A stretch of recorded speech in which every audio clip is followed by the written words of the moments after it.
Hello, students. Now let's begin with the second section of the poem In Memory of W.B. Yeats by Auden. So I'll read out the section first, then give you the meanings of some difficult words here, and then we'll continue with the explanation of this section. You were silly like us, your gift survived it all. The parish of rich women, physical decay, yourself. Mad Ireland hurt you into poetry.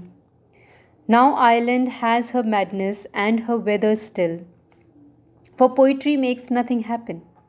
It survives in the valley of its saying, where executives would never want to tamper.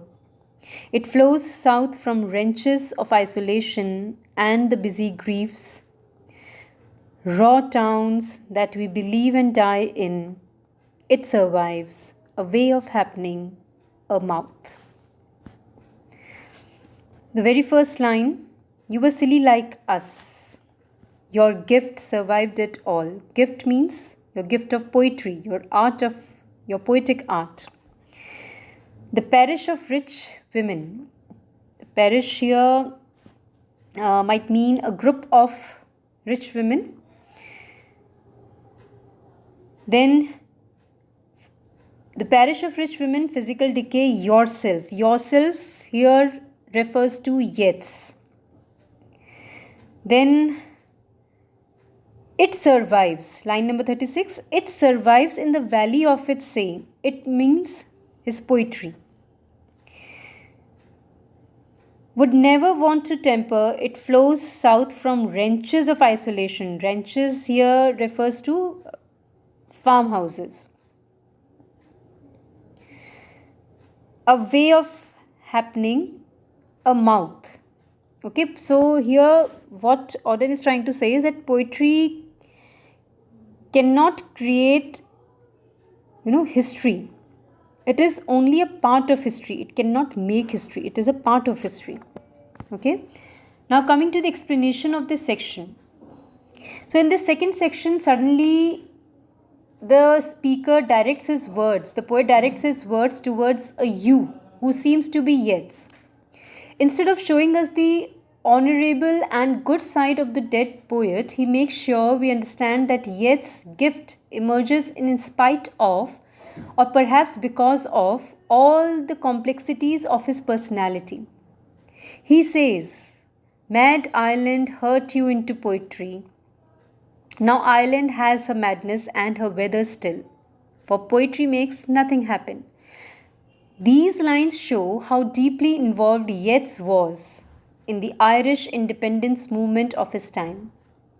Some of his most remembered poems, like Easter 1916, emerged from his engagement with struggles for independence. He cared passionately about Ireland, but his political positions were often complicated. Yeats wrote poetry to cure his country, but his country remains sick. The speaker says that Ireland hasn't changed one bit because of Yeats' poetry. However, he isn't saying that poetry is worthless. After all, he is speaking in a poem himself. While poetry can't be or do specific things, it allows us to think about things that we may not ordinarily think about. This subtle distinction indicates the delicate opposition between Yeats and Auden.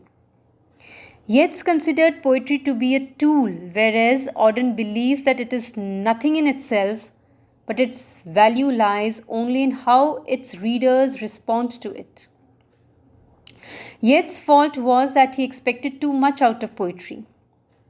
So Auden here clarifies that poetry is not a force in itself, but made dynamic by its interpreters and each one's foreign code of conscience. Poetry presents a world that is both real and far removed from our own, and it does so on its own terms. When we are done with reading a poem, we don't have anything tangible to keep from the experience. Poetry is a way of happening. Auden seems to insist on the mobility and vitality of poetry. Amidst all the freezing isolation of the world, poetry is an active instrument, according to Auden. So, in the second section, Auden turns to address the dead Yeats directly, because he begins by saying, "You were silly like us." He says in a single stanza of 10 lines, he has concluded entire thoughts about Yeats in this one stanza. Auden begins to turn away from Yeats in particular to think about poetry more generally. It is here that Auden makes his famous statement that poetry makes nothing happen. This is often analyzed as an admission of poetry's limitations as a tool for social and political change. Auden is wryly remarking on the failure of poetry to change things. But this is not quite the cry of despair and powerlessness it is often taken for. After all, as Auden goes on to say, poetry survives in a whole host of places, and although it doesn't make anything happen, it is itself a way of happening. Not something that makes history happen, but part of history itself, perhaps, and part of life. So that's all for the explanation of the second section of the poem. Thank you.